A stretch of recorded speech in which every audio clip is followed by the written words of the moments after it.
ครับผมสวัสดีครับยินดีต้อนรับเข้าสู่วิดีโอมาทำเว็บคอนเทนต์นะครับวิดีโอสื่อการสอนสำหรับรายวิชาการนำเสนอสื่อประสงค์นะครับวันนี้นะครับเราจะมาเริ่มแบบว่าทำเว็บไซต์ด้วย HTML นะครับทำแบบเป็นจริงเป็นจังสร้างเว็บไซต์ขึ้นมา1เว็บไซต์เลยนะครับมาเริ่มกันเลยสำหรับวันนี้นะครับเราจะมาสร้างเว็บไซต์แบบว่าสเต็ป by สเต็ปเป็นขั้นเป็นตอนเลยนะครับทำไปทีละขั้นทีละขั้นทำไปพร้อมๆกันเลยนะครับผมสำหรับอันดับแรกนะครับเรามาดูโครงสร้างของ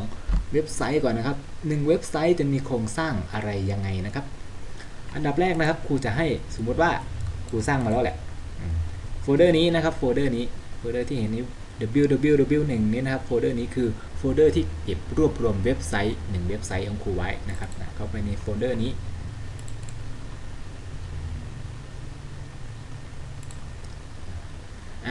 นี่คือเว็บไซต์นะครับเว็บไซต์ที่ครูสร้างขึ้นม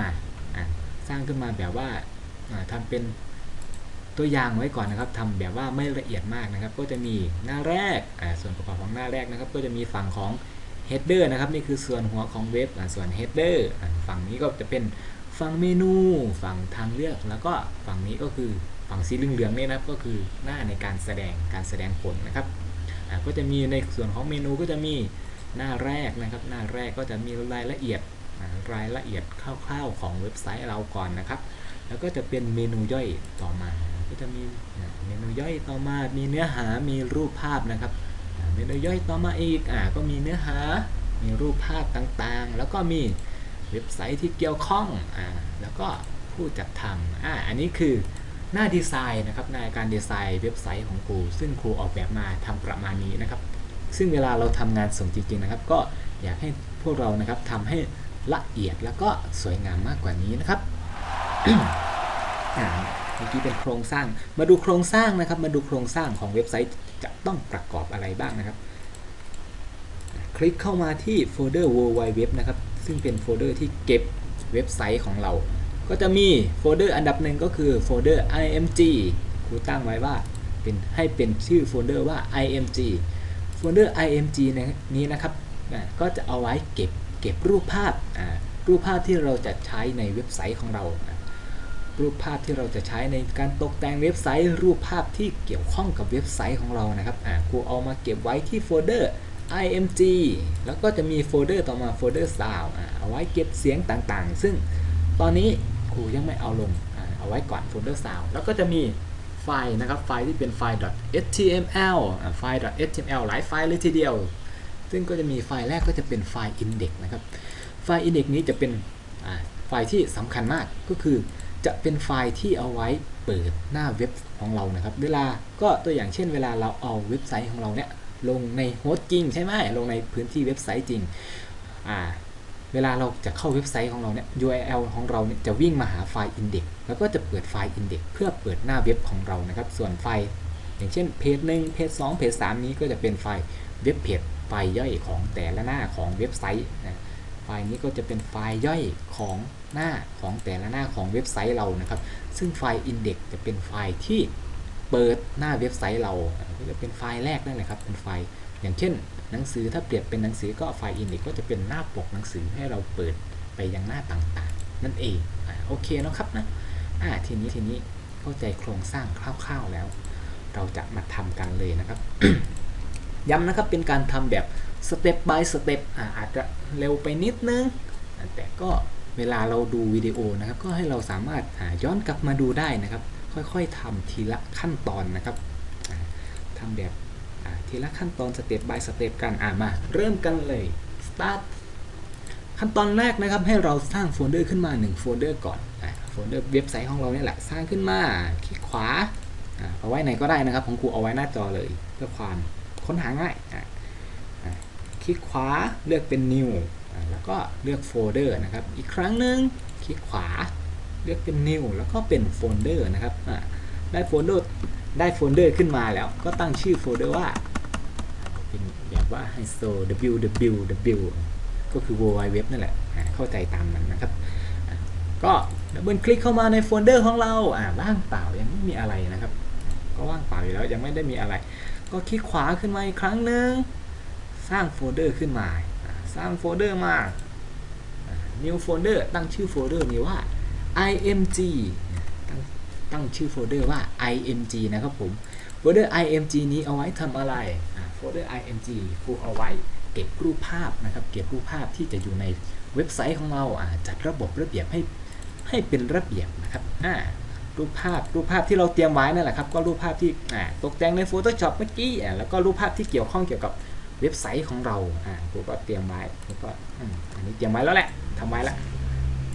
แต่จะพาทำเป็นขั้นเป็นตอนนะก็เอารูปภาพทั้งหมดของเรานะครับมาใส่ไว้ในโฟลเดอร์ img ของเราเอารูปภาพทั้งหมดของเรานะครับที่จะใช้ในเว็บไซต์ของเรามาใส่ในโฟลเดอร์ img ต่อมาทีนี้เราจะมาเริ่มสร้างกันแล้วนะครับเริ่มกันแล้วนะครับนี่เริ่มกันแล้ว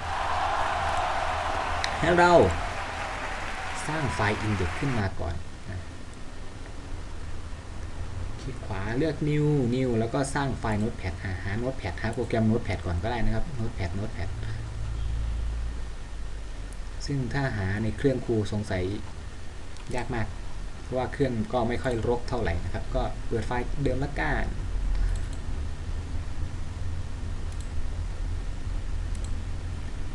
เคลียร์หน้าจอสักครู่นะครับโอเคเปิดคู่กันเลยละกันนะครับผมอันนี้คือเว็บที่เราจะทำโอเค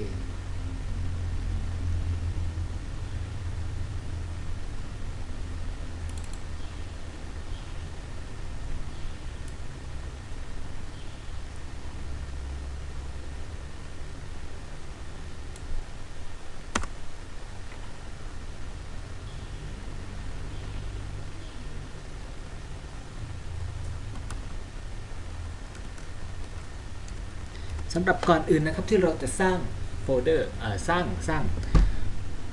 ไฟล์ html ก็เหมือนเดิมครับโครงสร้าง html ของเราจำได้ไหม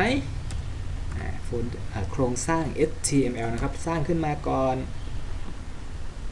โครงสร้าง html ที่มีอยู่ว่าเปิด html เปิด head เปิด title ปิด title ปิด head เปิด body แล้วก็ปิด body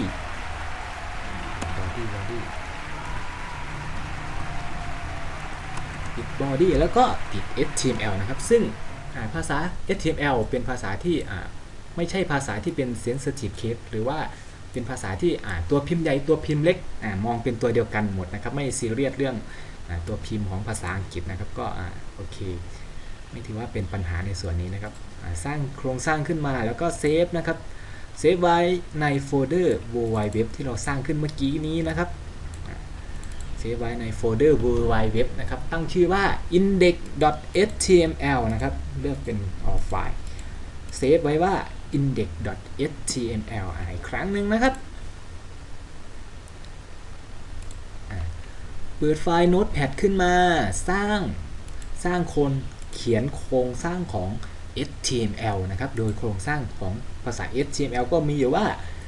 เปิด html เปิด head เปิด title ปิด title ปิด head เปิด body แล้วก็ปิด body แล้วก็ปิด html แล้วเราก็เซฟไฟล์นี้นะครับไปที่ไฟล์เราเลือกเป็น save as นะครับไฟล์เลือกเป็น save as เซฟไว้ที่โฟลเดอร์ world wide web ที่เราสร้างขึ้นเมื่อสักครู่นี้นะครับแล้วก็ตั้งชื่อไฟล์เป็น index.html ตั้งชื่อไฟล์เป็น index.html แล้วก็เลือกคำว่า save เข้าไปนะครับเข้าไปดูที่โฟลเดอร์ world wide web เราก็จะเห็นว่ามีไฟล์ index ของเรานะครับลองรันดูวิธีการรันก็คลิกขวาหรือเลือกเป็น Open with ในกรณีนี้นะครับเราจะสามารถเลือกใช้โปรแกรมเบราว์เซอร์ตัวไหนก็ได้ไม่ว่าจะเป็น Firefox Google Chrome หรือ Internet Explorer นะครับซึ่งบางเครื่องก็อาจจะมีมากกว่านี้นะครับผมก็เลือกเป็นรันผ่าน Google Chrome แล้วกัน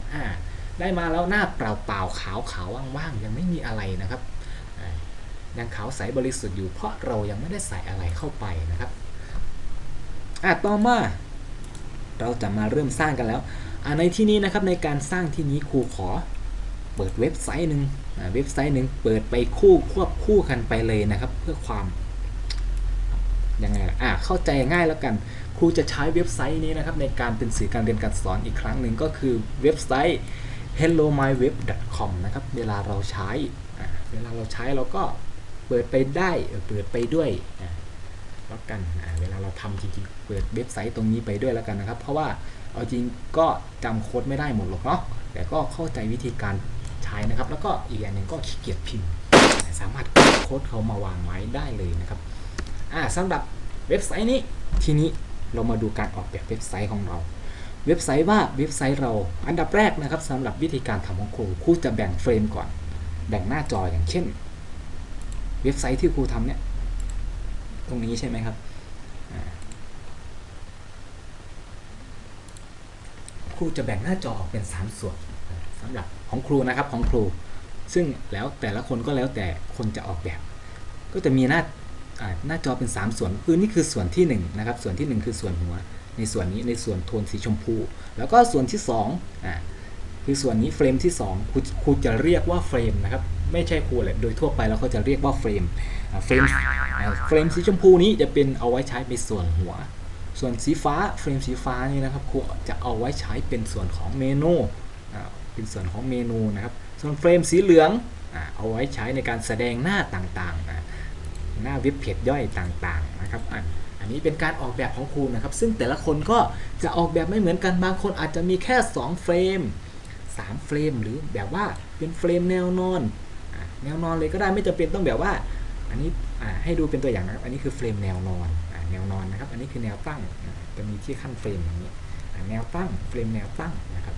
ซึ่งบางคนนะครับอาจจะมีทำเป็น4เฟรม5เฟรมก็ได้นะครับซึ่งมันจะแล้วแต่กรณีของการออกแบบของแต่ละคนนะครับซึ่งคุณครูจะออกแบบประมาณนี้โอเคค่อนข้างเร็วนะครับมาดูที่เนื้อหา HTML เนาะสำหรับการดูนะครับของครูจะเปิดเว็บไซต์นี้ไปด้วยนะครับ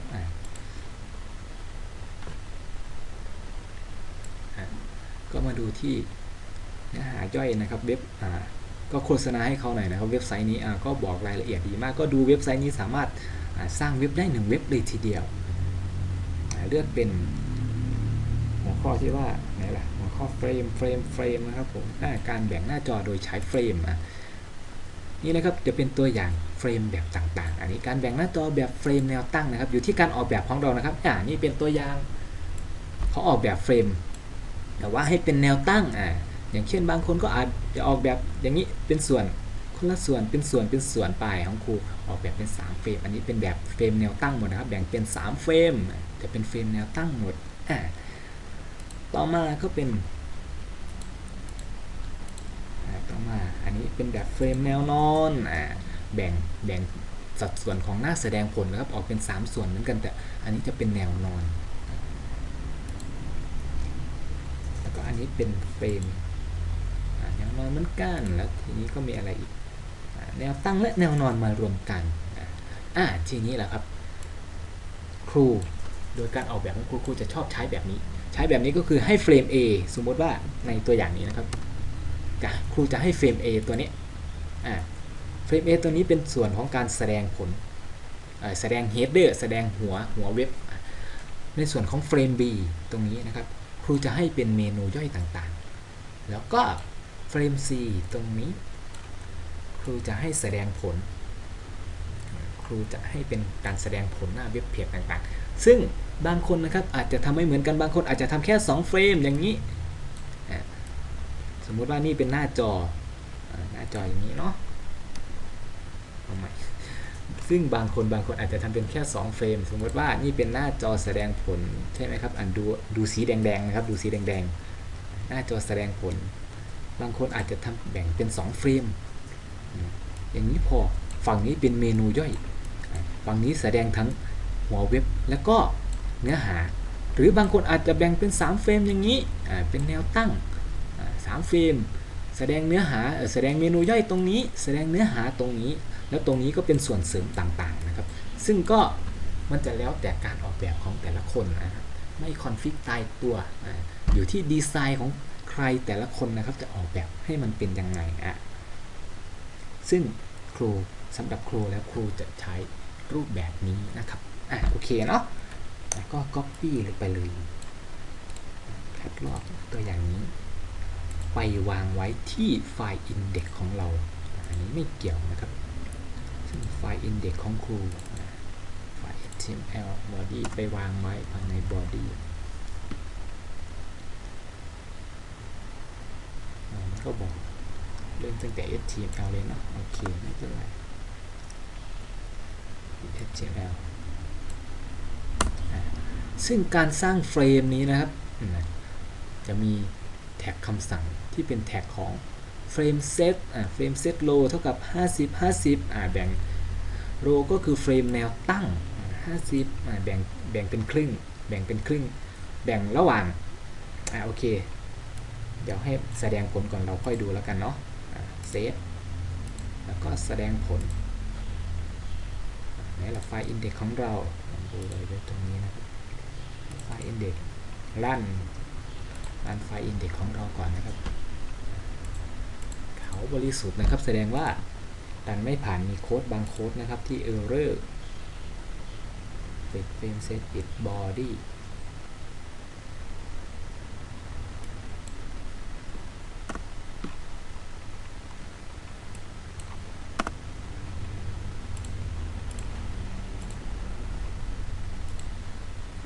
โอเคในส่วนของหน้า index นะครับการแบ่งเฟรมเขาจะไม่ใช้แท็ก body นะครับจะไม่อยู่ในคำสั่งของแท็ก body นะครับแท็ก frame โอเคเรามาดูที่หน้าเว็บเพจการแบ่งเฟรมของเรานะครับไม่พบ directory อันนี้ยังไม่เป็นไรเท่าไหร่ไม่ใช่ส่วนของสำคัญไม่ใช่ส่วนสำคัญมากเท่าไหร่ครูแบ่งเฟรมครูจะแบ่งได้3เฟรมครูแบ่งออกเป็น3เฟรม3เฟรมจะเป็นอย่างนี้เมื่อกี้ copy code เข้ามา3เฟรมของครูจะแบ่งเป็นเฟรมเซตโรคือเฟรมแนวนอนโร50 ก็คือว่าแบ่งแนวนอน 50% ของหน้าจอแล้วก็ที่เหลือก็จะเป็นแนวตั้งถ้าสมมุติว่าครูต้องการให้แนวนอนของครูน้อยกว่า50เอาสัก30แล้วกัน30 70ไม่ชอบเยอะ30 70เนาะก็เซฟปุ๊บรีเฟรชเฟรมแนวนอนของครูก็จะเหลือน้อยลงเฟรมตรงนี้ก็จะเป็น 30% ของหน้าจอนะครับต่อมาเราได้เฟรมแนวนอนแล้วทีนี้ก็จะเป็นเฟรมแนวตั้งเฟรมแนวตั้งก็คือส่วนนี้นี่คือเฟรมแนวตั้งเฟรมที่1เฟรมแนวตั้งเฟรมที่2ถ้าเราต้องการสร้างเฟรมแนวตั้งอีกเฟรมหนึ่งเราก็สามารถสร้างตรงนี้ขึ้นมาอีกเฟรมหนึ่งซึ่งตอนนี้ครูยังไม่สร้างครูจะใช้แค่2เฟรม2เฟรมเซตคอลัมน์นั่นแหละย่อมาจากคอลัมน์นั่นแหละครับเท่ากับ25 75ก็คือว่าในส่วนนี้เฟรมแนวตั้งตัวนี้มีพื้นที่ 25% ของหน้าจอแล้วก็เฟรมตรงนี้มีพื้นที่ 75% ของหน้าจอframe.b.html ตรงนี้ก็คือนะครับคือไฟล์ html ที่จะแสดงตรงนี้อย่างเช่นว่าเฟรมหัวข้างบนนี้นะครับเฟรมนี้เราต้องไปสร้างไฟล์ html ขึ้นมาอีก1ไฟล์เพื่อให้แสดงผลไฟล์หน้าเว็บเพจนี้หน้าเพจนี้บนเฟรมนี้อย่างเช่นว่าเฟรม A ตรงนี้ครูก็จะต้องไปสร้างไฟล์ html ที่ชื่อว่าเฟรม A เพื่อจะแสดงผลในส่วนของเฟรมนี้นะครับแล้วก็ไปสร้างไฟล์ html ที่มีชื่อว่า frame.b.html เพื่อที่จะแสดงผลบนฝั่งนี้โอเคงั้นครูขอเปลี่ยนเพื่อให้เข้าใจง่ายนะครับเข้าใจง่ายตามภาษาครูนะครูขอตั้งชื่อเฟรมตรงนี้นะครับเฟรมตรงนี้ว่าเฟรมบนโดยใช้ว่าบน .html เลยง่ายๆนะครับแบบว่าบ้านๆเลยทีเดียวนะครับแล้วก็ตรงนี้บอกว่าอันนี้คือมุมซ้ายเนาะมุมซ้ายของเราไม่ใช่ซ้ายของหน้าจอครูก็ตั้งชื่อว่าไฟล์นี้ว่า site.html เลยแล้วก็ตั้งชื่อตรงนี้ว่าไฟล์ทางขวา .html เลยนะครับก็กดเซฟก็รีเฟรชก็ยังไม่มีอะไรเปลี่ยนแปลงนะครับเพราะเรายังไม่ได้ไปสร้างไฟล์ตรงนั้นอีกนะครับเสร็จละ เราแบ่งหน้าจอของเราเสร็จแล้วโอเคหน้าจอของเราประมาณนี้แล้วครูรู้สึกว่าหน้าจอตรงนี้ของครูจะใหญ่ไปครูขอใช้เป็น20แล้วก็80แล้วกันมันจะแล้วแต่การดีไซน์ของแต่ละคนนะครับไม่จำเป็นต้องเหมือนกันแล้วก็กดเซฟรีเฟรชครูจะเป็นหน้าจอประมาณนี้นะครับข้างบนคือ 30% ของหน้าจอในแนวนอนเฟรมนี้นะครับเฟรมนี้แล้วก็เฟรมนี้คือ 20% ของหน้าจอในแนวตั้งแล้วก็เฟรมนี้จะเป็นเฟรมแสดงหน้าเว็บเพจก็คือ 80% ของหน้าจอในแนวตั้งโอเคได้เฟรมเสร็จเรียบร้อยแล้วขั้นตอนต่อไปสร้างไฟล์ HTML เพื่อแสดงในส่วนเฟรมต่างๆนะครับอย่างเช่นว่าครูจะให้ไฟล์เนี้ยแสดงในส่วนของเฟรมบนครูก็จะสร้างไฟล์ HTML ที่ชื่อว่าบน .html เพื่อที่จะแสดงผลในส่วนนี้มาเริ่มกันที่ไปที่โฟลเดอร์ World Wide Web ของเรานะครับไปที่โฟลเดอร์ World Wide Web คลิก Open New ขึ้นมา1โฟลเดอร์New Notepad New โปรแกรม Notepad ขึ้นมา1อันนะครับวิธี New ก็ง่ายๆก็ดับเบิลคลิกไฟล์เดิมนั่นแหละมันจะเปิดไฟล์ index ของเราแล้วก็ไปที่ไฟล์เราเลือกเป็น New นะครับNew แล้วก็ขึ้นโครงสร้าง HTML ขึ้นมาเลยนะครับซึ่งครูขออนุญาต Copy เอาอันเดิมแล้วกันครูขี้เกียจพิมพ์นะครับเดี๋ยวจะมาอธิบายโค้ดให้ฟังอีกทีหนึ่งเนาะอนุญาต Copy เลยแล้วกันนะครับวางเลยโค้ดตรงนี้ก็จะมีอยู่ว่าเปิด HTML เปิด head เปิด title ตัวนี้ก็ชื่อหัวบอกว่าเฟรมบนเราไม่เอาเป็น header เฟรมบนนั่นแหละถูกต้องนะเพื่อความง่ายแล้วก็มีเปิด head background ครูใช้ body background ครูใช้ไฟล์นี้เป็น background นะแล้วก็ใช้รูปภาพนี้ให้แสดงผลโอเคเซฟก่อนยังไม่ Save As ไปที่ไฟล์เราเลือกเป็น Save As นะครับ Save ไฟล์ครั้งแรกเลือกเป็น Save As นะครับชื่อไฟล์เราต้องชื่อว่าบน .html นะครับเป็นชื่อไฟล์สามารถตั้งเป็นภาษาไทยได้นะครับ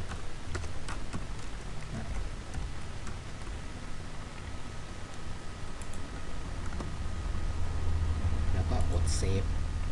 แล้วทีนี้มาดูผลลัพธ์ที่ได้กันนะครับในโฟลเดอร์World Wide Web นี้เราจะมี2ไฟล์แล้วนะครับมีไฟล์ index แล้วก็ไฟล์บน .html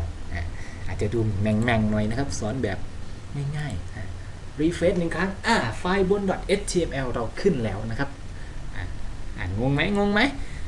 มาดูตัวอย่างแบบไม่รันผ่านไฟล์ index นะครับลองรันผ่านเปล่าๆดู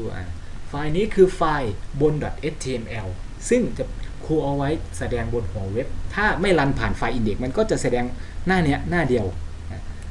มันจะเป็นไฟล์ส่วนหัวของเว็บไซต์ครูได้แล้วไฟล์ส่วนหัวของเว็บไซต์ง่ายๆก็คือว่าไฟล์เนี้ยไหนเราโฟลเดอร์ไฟล์ที่ชื่อว่าสักครู่นะครับยกหน้าจอไฟล์ที่ชื่อว่าไฟล์บนเนี้ยไฟล์นี้นะครับ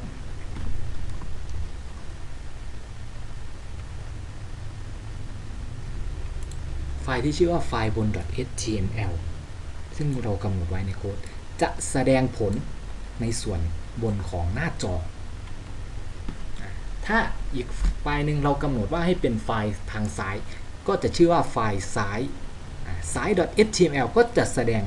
ในส่วนนี้ของหน้าจอของเว็บไซต์ของเราแล้วก็อีกไฟล์หนึ่งครูให้ตั้งชื่อว่าไฟล์ขวาใช่ไหมครับไฟล์ขวา .html ก็จะแสดงในส่วนนี้ของหน้าจอเช่นกันโอเคพอจะเข้าใจยังแล้วก็สร้างขึ้นมาอีกไฟล์หนึ่งไฟล์แล้วก็ new แล้วก็ขออนุญาต copy เหมือนเดิมนะครับ copy ไฟล์เหมือนเดิมเพราะว่าครูจะอธิบายโค้ดแล้วกัน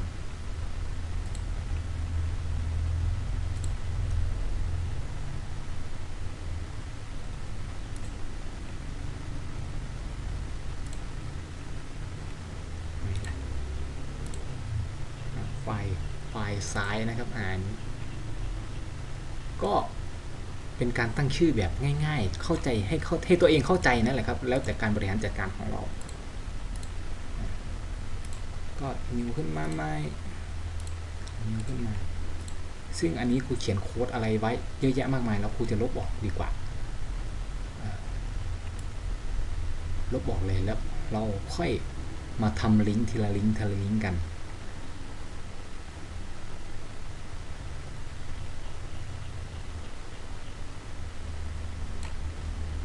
โอเคก็เซฟไว้ก่อนนะครับ save as ได้ไฟล์ตั้งชื่อว่า site.html นะครับ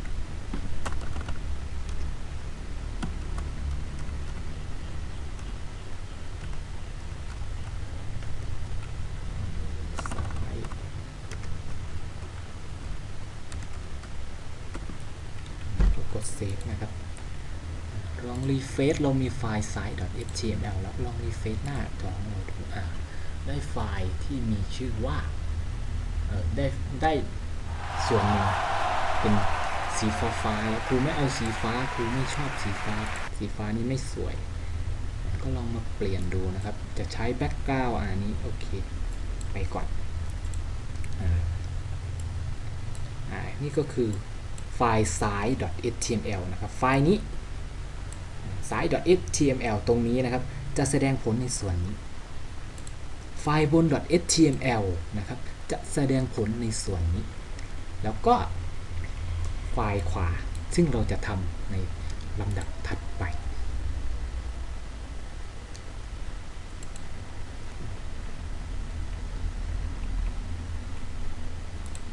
แล้วก็ new ขึ้นมานะครับ new ขึ้นมาอีกหนึ่งไฟล์เป็นไฟล์ html นะครับก็ไปก๊อปเอาเหมือนเดิมอันนี้ของครูทำไว้แล้วซึ่งเราก็สร้างขึ้นมาได้นะครับแป๊บเดียว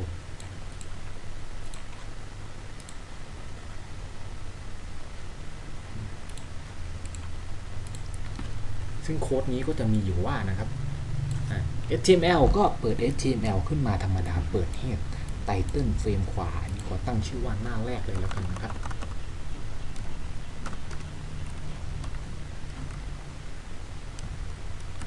หน้าแรกเสร็จเปิด head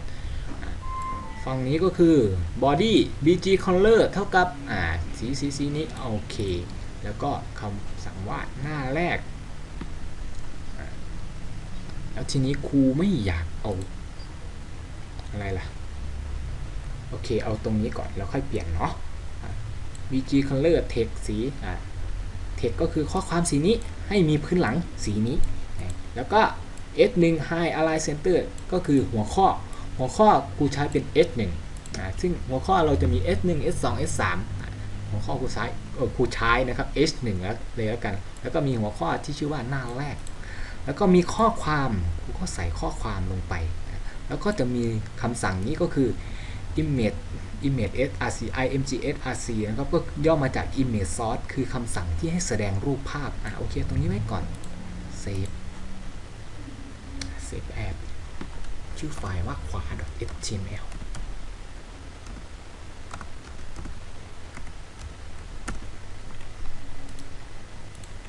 แล้วก็กด save แล้วก็ลองรีเฟรชครั้งหนึ่งโอเคครูได้หน้าจอเว็บไซต์ของครูเว็บเพจของครูครบ3ส่วนแล้วส่วนหัวส่วนนี้ส่วนไตเติ้ลไม่ทำอะไรมากครับแสดงหัวเว็บอย่างเดียวเป็นหัวเว็บให้บอกว่านี่คือเว็บไซต์อะไรฝั่งสีฟ้านี้นะครับจะเป็นแถบที่ใช้เป็นแถบของเมนูเป็นแถบเมนูนะครับแถบเมนูฝั่งนี้ส่วนฝั่งสีเหลืองตรงนี้นะครับจะให้แสดงของในส่วนของเว็บหน้าเว็บเพจต่างๆโอเคนะครับแล้วเมื่อเราแบ่งเฟรมหน้าจอออกมาได้ดังนี้แล้วนะครับเรามาดูกันที่โฟลเดอร์ World Wide Web ของโฟลเดอร์ www แล้วกันเนาะจะประกอบดังนี้นะครับทบทวนอีกทีนึงในโฟลเดอร์ www ของเราก็จะมีเล็กๆน้อยอันนี้นะก็จะประกอบไปด้วยโฟลเดอร์ image ที่เอาไว้เก็บรูปภาพนะครับแล้วก็จะมีไฟล์ html ไฟล์แรกไฟล์คือไฟล์ index ไฟล์ index จะมีไฟล์นึงไฟล์ index นะครับสำหรับไฟล์ index ของครูกำหนดให้เป็นไฟล์ที่เอาไว้แบ่งหน้าจอเป็นเฟรมหน้าจอการแบ่งหน้าจอเป็นเฟรมของครูก็จะแบ่งอย่างนี้ดูโค้ดนะครับโค้ดของครูจะเป็นอย่างนี้ก็คือว่ามีเฟรมเซตตั้งสร้างเฟรมเซตขึ้นมา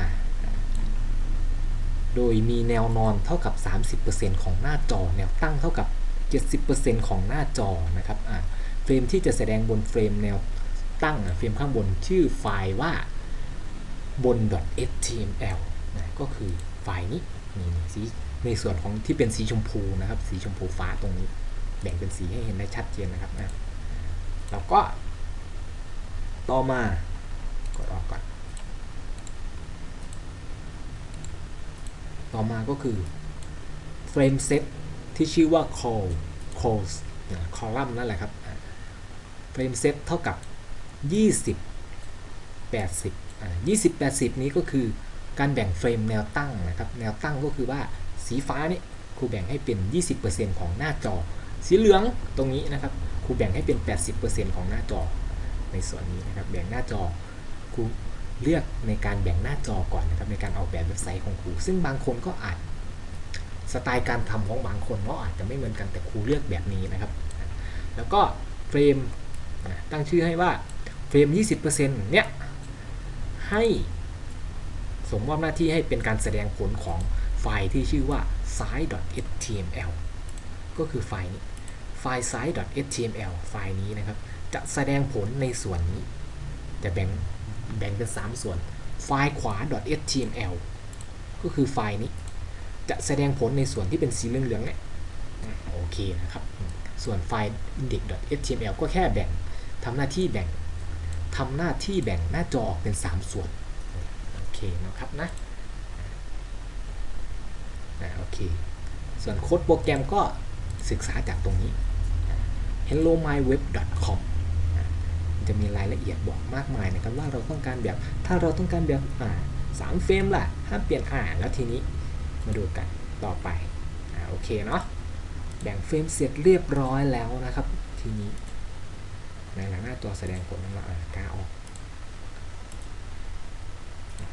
กเลย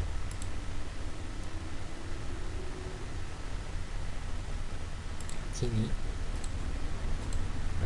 ในเมื่อครูแบ่งพื้นที่ออกเสร็จแต่ตรงนี้มันสามารถขยับเขยื่อนได้นะครับขนาดของเฟรมเพราะว่าเรายังไม่ได้กำหนดว่าให้เฟรมเนี้ยฟิกเราบอกแล้วแหละว่าเราให้แสดงขนาดเท่าไหร่แต่มันสามารถเคลื่อนไหวได้นะครับทีนี้เราจะมากำหนดก่อนว่าให้เฟรมตรงเนี้ยไม่ต้องขยับนะอยู่พื้นที่ตามที่เรากำหนดของครูนะครูไม่ให้ขยับครูไม่ชอบให้ขยับให้แสดงตามนี้แหละซึ่งบางคนก็อาจสามารถกำหนดให้ขยับก็ได้แต่สำหรับครูไม่อยากให้ขยับก็มาดูในหัวข้อคลิกที่ Hello My Web นะครับตามขั้นตอนที่ครูทำนะครับอันนี้แบบขั้นตอนที่ครูทำ Hello My Web ก็เลือกเป็นไหนล่ะการลิงก์ให้ปิดเฟรมอันนี้ไม่เกี่ยวห้ามเปลี่ยนขนาดของเฟรมนะครับครูจะใช้นี่ดูตัวอย่างตัวนี้ห้ามเปลี่ยนขนาดของเฟรมเขาบอกว่ายังไงห้ามเปลี่ยนขนาดของเฟรมเขาบอกว่าดูตัวอย่างนี้ปุ๊บเฟรม A ไม่สามารถเปลี่ยนได้แต่เฟรม C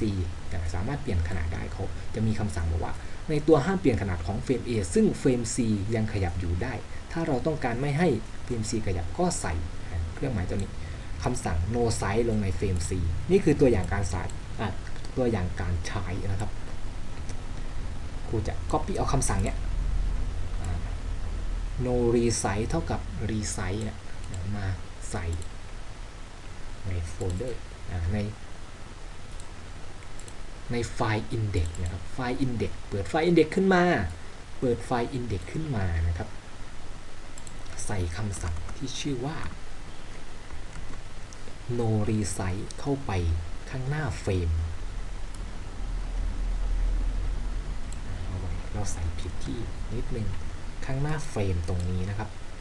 ใส่คำว่า no resize เข้ามาข้างหน้าต่อจากคำว่าเฟรมคือเรากำหนดว่าให้มีกี่เฟรมของเรามี3เฟรมครูต้องการให้ทั้ง3เฟรมของครูเนี่ยเหมือนกันหมดเลยคือว่าพ ผู้ที่เข้ามาดูไม่ให้ขยับได้เลยใส่คำสั่ง no resize เท่ากับ no resize นะครับแล้วก็เซฟดูตัวอย่างการใช้จาก Hello My Web ตรงนี้นะครับลองรีเฟรชดูไม่สามารถขยับเขยื้อนได้ละเป็นไปตามที่ครูกำหนดไว้ทุกอย่างโอเค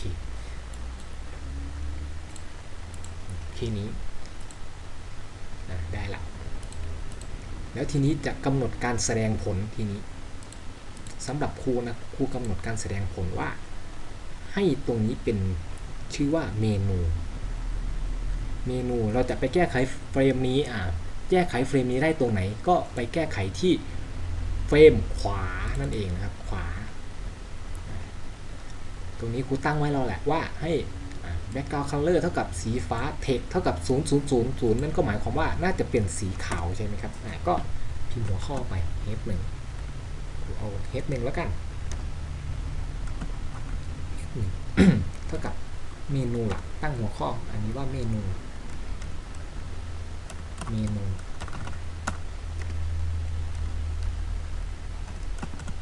ก็คือทางเลือกแล้วก็ปิดแท็กเมนูหลักด้วยโอเคภาษาสลับซับซ้อน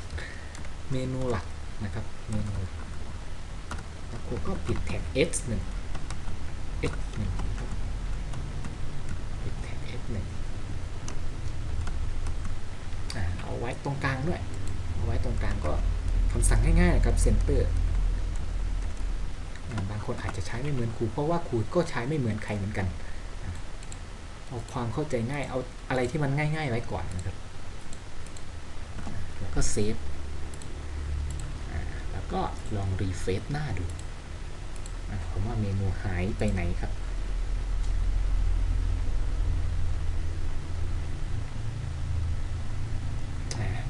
เพราะว่าเราพิมพ์ผิดไฟล์นั่นเองนะครับเมนูหลักมาโผล่ตรงนี้นะครับโอเคเห็นได้ว่าความผิดพลาดcopy แล้วก็ลบออกอันนี้ทำผิดไฟล์นะครับมันต้องที่จริงมันต้องไปทำชื่อว่าซ้ายนะครับซ้ายเพราะว่าอันนี้มันอยู่ตรงซ้ายแล้วก็ว่าเมนูหลักตรงนี้นะครับตรงไฟล์ซ้าย .html จะมีโค้ดแค่นี้ก่อนนะครับมีโค้ดประมาณนี้แล้วก็ไฟล์แล้วก็เลือกเป็นเซฟนะครับแล้วก็กดรีเฟรชได้ละข้อความที่มีชื่อว่าเมนูหลักทีนี้ครูอยากเปลี่ยนแบ็คกราวด์ตัวนี้ครูไม่ชอบสีฟ้าตรงนี้ครูอยากเอารูปนี้มาใส่ครูจะเปลี่ยนแบ็คกราวด์สีฟ้าตรงนี้นะครับให้เปลี่ยนเป็นรูปสีฟ้าเหมือนกันจะให้เป็นรูปนี้ครูจะให้เป็นรูปนี้จะใช้รูปที่ชื่อว่าเนี่ยนะครับ P2 ตรงเนี้ยมาแทนสีฟ้าปกติตรงนี้วิธีการใส่แบ็คกราวด์ใส่ยังไงมาดูตัวอย่างตรงนี้เลยนะครับง่ายๆแบบกุยๆเลยแล้วกันการใส่พื้นหลังให้เว็บเพจเรียกมาปั๊บไหนละตัวอย่างถ้าเน็ตใครเร็วก็โชคดีไปนะครับถ้าเน็ตช้าก็สภาพอย่างนี้แหละครับอันนี้ทำแบบเหมือนกับว่าผู้ไม่รู้ทำเลยนะครับอันนี้ครูทำแบบเหมือนกับว่าคนที่ยังไม่เคยทำเลยเปิดไปด้วยดูไปด้วยซึ่งที่จริงแล้วครูก็จำไม่ได้เหมือนกันแหละโอเคอันนี้คือ background color bg body แล้วก็ background นะครับนี่คือคำสั่งใส่พื้นหลังนะครับใช้คำสั่งตัวนี้นะครับนี่ใส่รูปภาพพื้นหลังก็คือ body background เท่ากับแล้วก็ชื่อรูปภาพนะครับโอเคก็ไปเลยก็ไปวางเลยนะครับไหนล่ะ background ตรงนี้ไม่เอา text สีนี้แหละแต่เราไม่เอา background สีนี้นะครับเราจะเอา background เป็นรูปภาพซึ่งรูปภาพที่ครูเลือกเป็นรูปภาพที่ชื่อว่าp2.jpg จำชื่อรูปภาพด้วยนะครับรูปภาพ p2.jpg ก็คือ p2.jpg แต่ในกรณีนี้เราเก็บรูปภาพไว้ในโฟลเดอร์ใช่ไหมครับแล้วก็มี slash แล้วก็โฟลเดอร์ที่ชื่อว่า img แล้วก็ img slash ชื่อรูปภาพมาดูกันได้ไหมเซฟแล้วก็รีเฟรชโอเคขึ้นมาแบบงงๆนะครับโอเคไม่เป็นไรแก้ไขใหม่เว้นวรรคตรงนี้ปึ้งกดเซฟรีเฟรชปึ๊บพอดีครูมาปิดวงเล็บที่จริงมันยังไม่ปิดนะครับแล้วก็เซฟอีกครั้งหนึ่งทำแบบนี้นะครับทำแบบได้บ้างหลุดบ้างนะครับอันนี้ทำสดนะครับตัวหนังสือสีขาวมันจมเราก็มาเปลี่ยนสิครับเปลี่ยนเป็นสีไหนดีเทคเท่ากับเอาเป็นสีดำเลยแล้วกันนะครับแบ็ค black เลยแล้วกันเครื่องหมายคำพูดให้ด้วยแล้วก็เซฟนะครับเปลี่ยนละทีนี้ครูก็ได้ฝั่งตรงนี้ที่เป็นฝั่งแถบเมนูหลักแล้วนะครับแต่ครูยังไม่ทำลิงก์ทีนี้เหมือนกันฝั่งสีเหลืองนี่ครูไม่ชอบสีครูอยากเอารูปนี้รูป P7 มาเปลี่ยนตรงนี้เราก็คลิกแก้ไขที่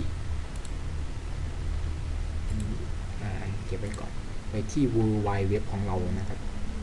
โฟลเดอร์ World Wide Web ของเราแก้ไขไฟล์ index ที่ชื่อว่าขวา .html เลือกเป็นขวานะครับแล้วมันคลิกเข้าไป bg color ตรงนี้เทคตัวสีดำตรงนั้นแหละโอเคหน้าแรกเนาะเลือกเป็นคำสั่งก็คือว่า background เท่ากับชื่อรูปภาพนะครับเมื่อกี้เป็น p7.jpg p7.jpg แล้วก็ slash img ก็คือโฟลเดอร์รูป p7 โฟลเดอร์ img อธิบายโค้ดนะครับว่าโค้ดเนี้ยใน body ก็คือหน้าเนี้ยให้แสดง background ที่อยู่ในโฟลเดอร์ img คือรูป p7 ก็คือให้แสดงรูป p7 ในโฟลเดอร์ img บนพื้นหลังของหน้าเว็บเพจนี้แล้วก็กดเซฟนะครับรีเฟรชมาแล้วรูปแบ็กกราวด์ของครูสีเหลืองก็ได้ละรูปแบ็กกราวด์หน้าเว็บโอเคเริ่มเป็นรูปเป็นร่างแล้วนะครับแล้วทีนี้เราจะมาสร้างลิงก์กันอันนี้ก็จะเป็นครูจะสร้างลิงก์เวลาสร้างลิงก์ให้เรามาแก้ไขที่ไหนครับที่โฟลเดอร์ที่ชื่อว่าอะไรนะซ้ายอันนี้คือมุมซ้ายนะครับซ้ายมือเรานะครับไม่ใช่ซ้ายมือของหน้าจอซ้าย .html เปิดซ้ายขึ้นมาเราจะสร้างลิงก์คำสั่งในการสร้างลิงก์คำสั่งในการสร้างลิงก์คำสั่งในการจัดหน้าคำสั่งเชื่อมเอกสารด้วยไฮเปอร์ลิงก์นี่ครับเลือกหัวข้อเชื่อมเอกสารด้วยไฮเปอร์ลิงก์นะครับเข้าไปเหมือนกับโฆษณาเว็บให้เขาเนาะ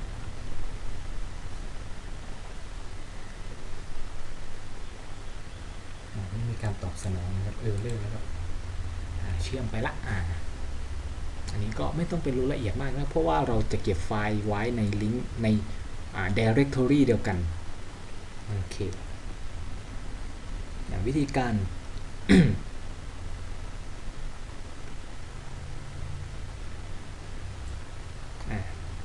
นี่นะครับคือ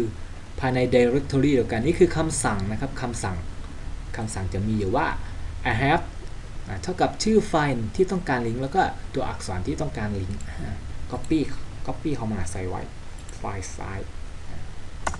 เตอร์ลงมา br นะครับแท็ก br เพื่อเว้นบรรทัดใหม่ br แล้วก็ใส่โค้ดตรงนี้ให้เราดูที่โค้ดตรงนี้นะครับนี่คือคำสั่งในการลิงก์ไปยังไฟล์ html ต่างๆเท่ากับhave href เท่ากับชื่อไฟล์ที่เราต้องการลิงก์อันนี้เราแล้วก็ตัวอักษรที่จัดแสดงอันนี้เราจะให้ ตรงนี้เราขึ้นคำว่าหน้าแรกนะครับตรงนี้เราขึ้นคำว่าหน้าแรกเราก็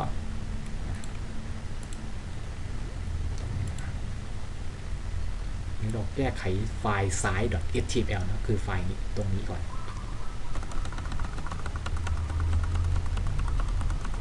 ตั้งชื่อว่า size หน้าแรกก็คือให้เวลาเราคลิกแล้วมันจะกลับมาหน้าแรกนะครับชื่อไฟล์ที่เราต้องการลิงก์เราจะลิงก์ไปไฟล์ไหน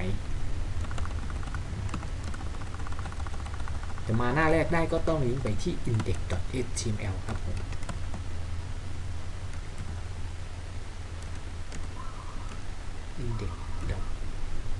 index.html ใส่หน่อยคำพูดด้วยนะครับแล้วก็เซฟขึ้นมาแล้วนะครับคำว่าหน้าแรกปุ๊บลองรันดูหน้าแรกนะครับแต่มีข้อกังขาอยู่ว่าเราคลิกคำว่าหน้าแรกปุ๊บแล้วคำว่าหน้าแรกนี่ครับจะมาโผล่ตรงเฟรมนี้ซึ่งคำสั่งที่เราให้แสดงมันก็จะแสดงอยู่ในเฟรมนี้นั่นแหละครับมันก็จะมาแสดงผลอยู่ในเฟรมนี้แล้วทีนี้เราจะมากำหนดให้แสดงค่าอยู่ในเฟรมหน้าเหลืองๆเนี่ยไม่ให้แสดงมาอยู่ในเฟรมหน้าสีฟ้าของเรามาดูกันในส่วนนี้นะครับก็จะมีบอกในการจัดการเฟรมการแบ่งหน้าจอโดยใช้เฟรมนะครับให้ไปที่หัวข้อการแบ่งหน้าจอโดยใช้เฟรมแล้วก็เลือกเป็นการลิงก์ให้สัมพันธ์กับเฟรมนะครับวิธีการลิงก์ให้สัมพันธ์กับเฟรมเข้าไปปุ๊บเขาจะบอกรายละเอียดอยู่ว่าให้เราตั้งชื่อเฟรมก่อนครูก็จะตั้งชื่อเฟรมก่อนอื่นนะครับเรามาตั้งชื่อเฟรมโดยให้เราไปที่ไฟล์ index นะครับไปที่ไฟล์ index อันนี้คือเฟรมเรามีเฟรมอยู่3เฟรมใช่ไหมอันนี้คือเฟรมที่1เฟรมที่2แล้วก็เฟรมที่3ครูก็จะตั้งชื่ออันนี้ให้เป็นเฟรมที่1เลยแล้วกันเฟรมที่1นะครับก็เนมเท่ากับเลยใส่เข้าไปเลยนะครับอันนี้เป็นเฟรม2แล้วตรงนี้ก็เป็นเฟรม3อีกครั้งหนึ่งนะครับเราจะตั้งชื่อเฟรมเข้าไปที่ไฟล์ index นะครับให้เราเปิดไฟล์ index ขึ้นมาของเราขึ้นมาแล้วเลือกตรงคำว่าเฟรมเนี่ยคำสั่งแท็กเฟรมให้พิมพ์คำว่าเฟรมname เท่ากับเฟรมแล้วก็ตั้งชื่อเฟรมไปเลยนะครับ name เท่ากับชื่อเฟรมของเราคือตั้งเป็นเฟรม1แล้วตรงนี้ก็เฟรม2ตรงนี้ก็เฟรม3แล้วก็กด save แล้วทีเราต้องการคล้ายกับว่าให้แสดงข้อความตรงนี้เอาใหม่หน้าแรกคำสั่งหน้าแรกนะครับนี่คือ index size copy index copy size ไปที่ไฟล์ index นะครับทีนี้คำสั่งหน้าแรกของเราหน้าแรกเราต้องการให้แสดงเหมือนเดิมทุกอย่างคลิกคำว่าหน้าแรกต้องการให้แสดงเหมือนเดิมทุกอย่างนะครับให้เราเลือกคำสั่ง target เท่ากับblank ตรงนี้นะครับเท่ากับ top นะครับ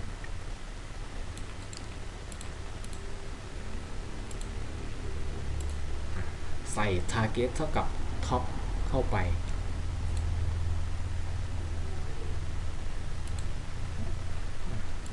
ตรงนี้นะครับใส่เข้าไปเลยนะครับ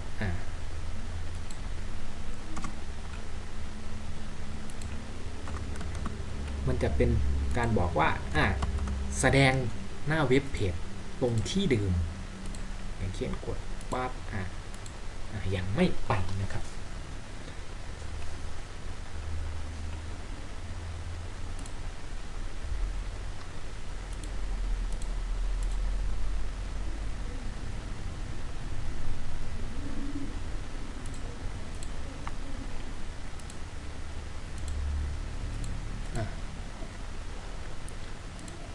โอเคนะครับที่เฟรมคำสั่งว่าหน้าแรกนะครับเมื่อกี้เรากดแล้วมันกลับไปเฟรมหน้าแรกมันจะมาแสดงอยู่ตรงนี้แล้วทีนี้เราใช้คำสั่งนี้นะครับ target เท่ากับ top underscore top นะครับก็คือว่าเรากดหน้าแรกมันก็ยังไม่ไปไหนหน้าแรกก็ยังจะอยู่ที่เดิมโอเคทีนี้ไปที่โฟลเดอร์ ที่ชื่อว่า site.html ครับสร้างลิงก์ขึ้นมาอีก1ลิงก์ copy Ctrl V นะครับ path ทีนี้ครูจะให้ไปสร้างอีกหน้าหนึ่งเป็นหน้าที่2ครูเลือกเป็นเพจ2ก็คือว่าให้ลิงก์ไปเพจ2ก็คือหน้าที่2เพจ2ก็คือว่าไฟล์เพจ2เพจ 1.html แล้วกันตั้งชื่อว่าเพจ 1.html ก็คือว่าจะให้คำสั่งนี้ดูตัวอย่างก่อนนะครับว่าครูตั้งชื่อว่ายังไงเว็บไซต์นี้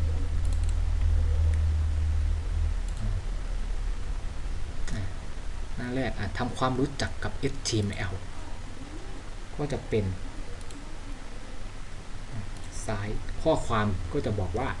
ทำความรู้จัก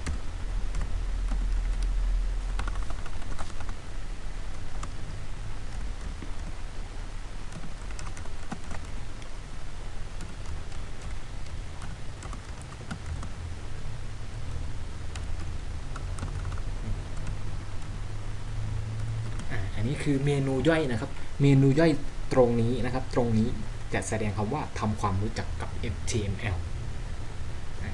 ก็ครูจะให้นี้ลิงก์ไปที่เพจ 1.html ซึ่งเพจ 1 นี้เรายังไม่ได้สร้างนะครับแล้วเราก็มากำหนดตรงนี้ว่าเราจะให้แสดงในเฟรมที่2ก็เป็น target frame 2ใส่คำสั่งนี้เข้าไปนะครับก็คือว่าครูจะให้แสดงหน้าชื่อว่าเพจ 1เฉพาะส่วนเหลืองๆตรงนี้เฉพาะส่วนเหลืองๆตรงนี้นะครับให้แสดงเพจ 1เฉพาะส่วนเหลืองๆตรงนี้ถ้าเราไม่กำหนดมันจะแสดงทั้งหน้าเลยนะครับดูตัวอย่างเอาไว้ก่อนยังไม่ target ก่อนเนาะเอาลิงก์ก่อนเฟรมซ้ายนะครับชื่อว่าเฟรมซ้ายนะครับsite.html ตอนนี้เราอยู่ที่ site.html ยังไม่กำหนด target ให้มันนะครับทำความรู้จักกับ html ไฟล์แล้วก็เซฟ refresh จะเกิดอะไรขึ้นเพิ่มขึ้นมา1เมนูซึ่งมันจะต่อกันวิธีการทำให้เกิดขึ้นคนละบรรทัดก็คือใช้คำสั่ง br แล้วก็เซฟ refresh ครั้งหนึ่งอยู่คนละบรรทัดแล้วปึ๊บมันจะแสดงบนโฟลเดอร์นี้บนหน้าจอเนี่ยบนเฟรมเนี้ยเพราะว่าคำสั่งมันอยู่ในเฟรมนี้ใช่ไหมครับมันจะแสดงในเฟรมนี้ซึ่งครูไม่อยากให้มันแสดงในเฟรมนี้ครูอยากให้มันมาแสดงในเฟรมนี้เฟรมสีเหลืองเนี่ยครูก็จะใช้คำสั่งว่า target frame 2ไปแก้ไขอยู่ที่ซ้ายนะครับโฟลเดอร์ซ้ายคำสั่ง target frame 2ก็คือว่าให้แสดงอยู่ในเฟรมที่2ก็กดเซฟแล้วก็รีเฟรชครั้งหนึ่งลองกดดูยังไม่ไปเกิดอะไรขึ้นนะครับงงอยู่นิดนึงนะครับก็เซฟแล้วรีเฟรชแล้วยังงงนะครับ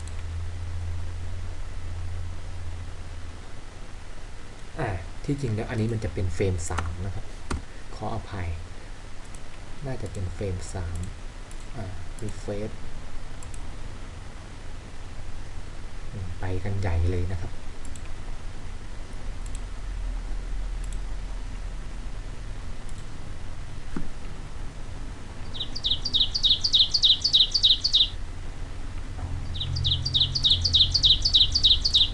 ขอดูโค้ดฝั่งนี้อีกทีหนึ่งแล้วละกัน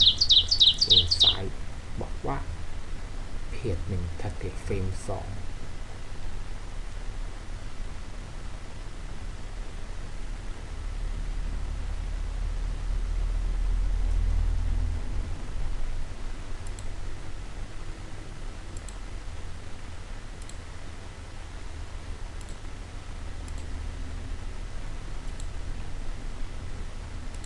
เราตั้งชื่อตรงนี้ผิดตรงนี้ต้องเป็นเฟรม3โอเครู้ละ มานะครับเราก็เพื่อให้แสดงเปิดหน้าเว็บเพจนี้นะครับคลิกตรงนี้แล้วมันจะมาแสดงบน บนสีเหลืองๆเนี่ยบนเพจสีเหลืองๆเนี่ยในเฟรมสีเหลืองๆนี้นะครับใช้คำสั่งว่า target frame 2 ในโฟลเดอร์ในไฟล์ html ที่ชื่อว่า site.html คลิก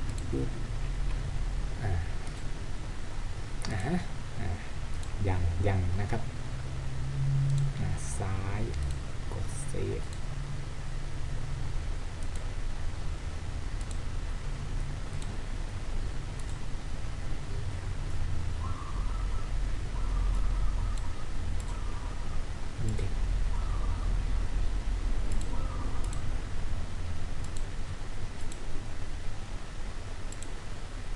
โอเคได้แล้วนะครับไฟล์ตรงนี้มันจะหน้านี้มันจะแสดงแค่ตรงเฟรม 2แล้วทีนี้เราก็มาสร้างไฟล์ตรงนี้อีกมาสร้างไฟล์ html ที่ชื่อว่า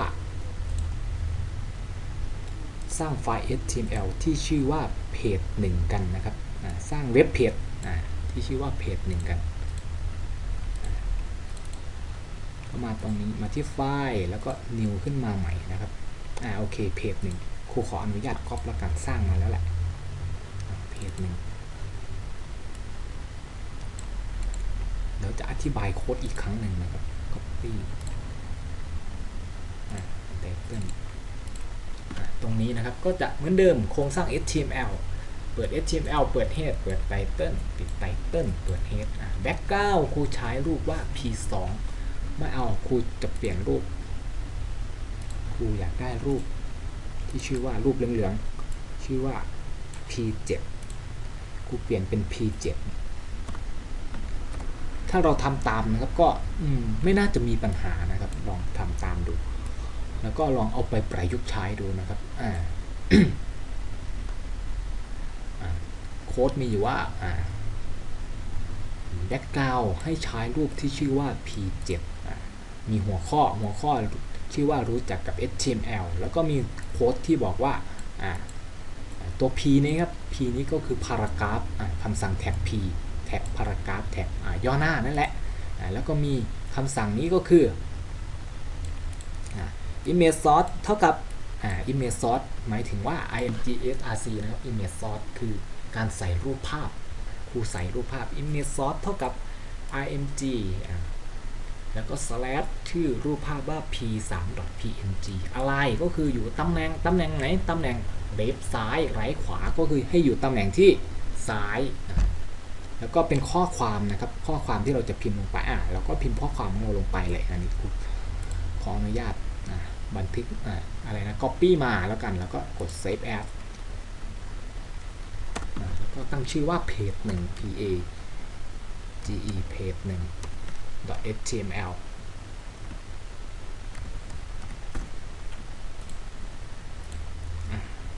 ก็เซฟทีนี้ก็มารันดูกันนะครับ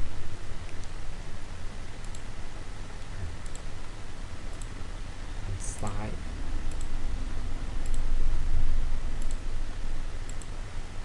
ปิดออกแล้วก็ไปที่ www นะครับ index.html แล้วก็ open with Google Chrome อันนี้หน้าแรกกดหน้าแรกปุ๊บไม่ไปไหนนะครับเพราะว่าก็ให้หน้านี้เป็นคำสั่งหน้าแรกอยู่แล้วแล้วก็มาหน้าที่บอกว่าทำความรู้จักกับ html ปุ๊บก็จะมีรู้จักกับ html html คืออะไรอันนี้ก็เป็นตัวอักษรเป็นเว็บเพจนะครับลิงก์มาแล้วก็ถ้าจะกลับมาหน้าแรกคลิกคำว่าหน้าแรกก็กลับมาหน้าแรกแล้วก็ทำความรู้จักกับ html โอเคตรงนี้ได้แล้วนะครับมาดูคำสั่ง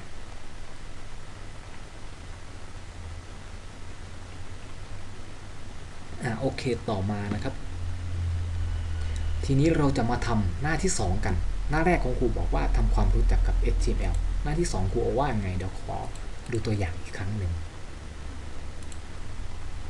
คำสั่งบอกว่าโครงสร้างของ html ทีนี้เราจะมาทำโครงสร้างของ html เมนูย่อยที่ชื่อว่าโครงสร้างของ html ก็ทำเหมือนกันนะครับไปที่ไฟล์ซ้ายนะครับ ไฟล์นี้ซ้ายตรงนี้จะทำการแก้ไข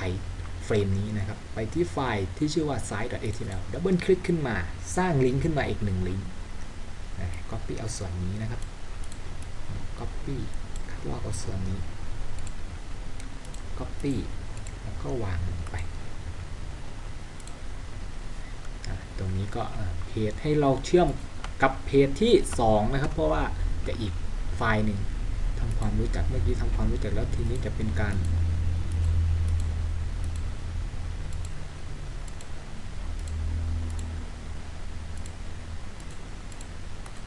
โอเคเนาะดูสับสนเองนะครับ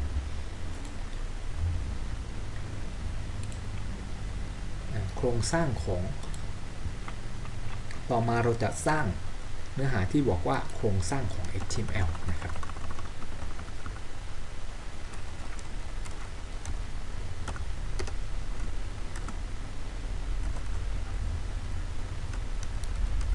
โครงสร้างของ HTML ก็จะได้ลิงก์ขึ้นมา1ลิงก์ละชื่อลิงก์ว่าโครงสร้างของ HTML ลิงก์กับหน้าเว็บเพจที่ชื่อว่า page2.html ก็ไฟล์แล้วก็เซฟแล้วก็กด refresh 1 ครั้งได้ขึ้นมาแล้วโครงสร้างของ HTML ติดกันวิธีทำให้แยกคนละบรรทัดก็ใส่คำสั่งนะครับแท็ก br เข้าไป br ปุ๊บแล้วก็เซฟใส่แท็กคำสั่ง br แล้วก็เซฟนะครับ refresh หน้าครั้งหนึ่ง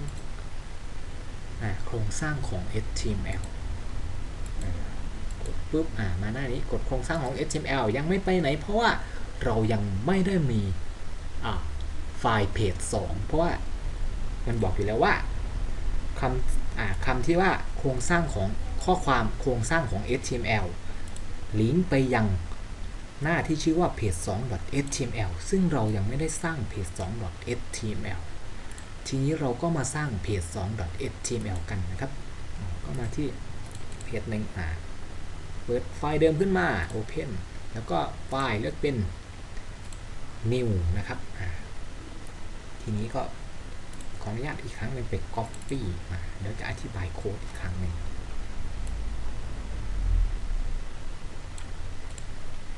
Copy เพจไตเติ้ลนี้นะเพจลงไปโครงสร้างก็เหมือนเดิมนะครับโครงสร้างเว็บเพจการสร้างเว็บเพจเราเรียนมาเยอะแล้วแหละครูเชื่อนะครับ HTML เปิด head เปิด title อันนี้ก็ชื่อว่า HTML ใส่ชื่อว่าโครงสร้างด้วยหน่อย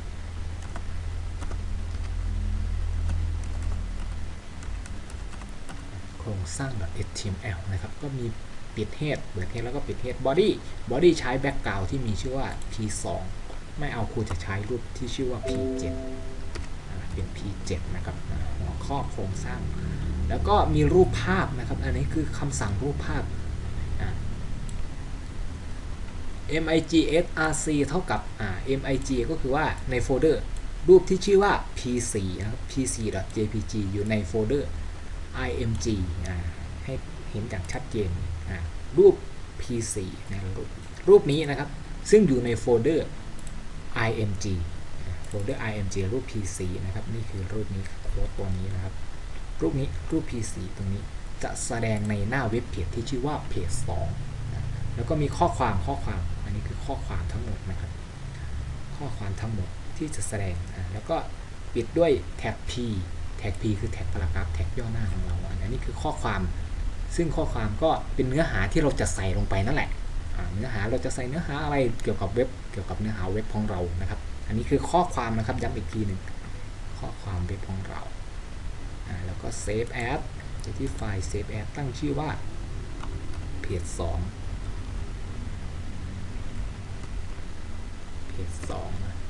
แล้วครูก็ save .html ด้วยนะครับแล้วก็ save โอเคได้แล้วเพจ2.html ทีนี้มาลองรันกันไปที่โฟลเดอร์ www โฟลเดอร์ www แล้วครับวิธีรันก็ให้รันเลือกรันที่ไฟล์ index นะครับคลิกขวา open with Google Chrome รันผ่าน Google Chrome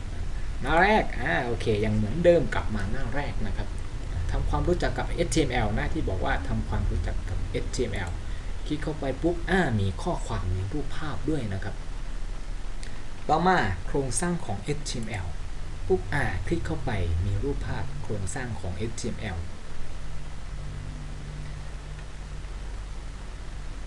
ก็จะมีโครงสร้างมีรูปภาพเนาะโอเคนะครับในส่วนนี้นะครับได้มา2รูปละได้มากี่หน้าแล้ว3หน้าก็คือหน้าแรกหน้าเว็บเพจตรงนี้เอามาอันนี้หน้าที่2แล้วก็หน้าที่3เราได้เว็บเพจมา3หน้าแล้วเป็นเห็นรูปร่างของการสร้างเว็บไซต์แล้วเริ่มเป็นเว็บไซต์ขึ้นมาแล้วนะครับ